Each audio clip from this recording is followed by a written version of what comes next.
Édouard Janta, on vient d'entendre cette directrice d'école qui s'inquiète. Là aussi, est-ce que tous les enfants sont égaux devant le confinement?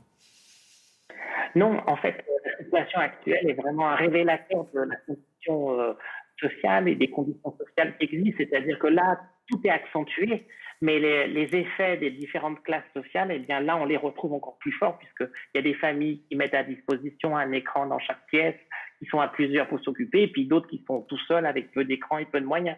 Donc simplement, là, tout est exacerbé. Et quelles conséquences, du coup, il y aura sur le développement des enfants qui vont rester plusieurs semaines, voire plusieurs mois à la maison sans enseignement classique?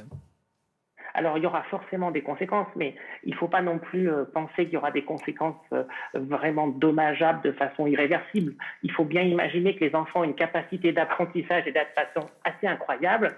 Et en faisant confiance aux enseignants, ils vont, et puis avec quelques mesures spécifiques, on pourra sans doute rattraper et essayer de compenser tout ce qu'on a perdu ou les effets négatifs de ces mois.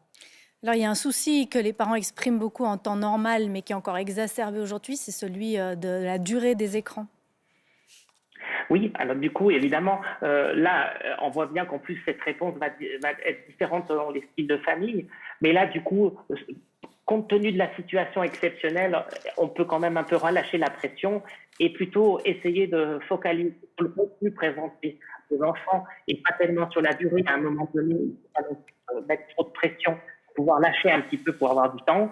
Par contre, il faut plus surveiller la nature des contenus proposés. Édouard Janta, merci beaucoup.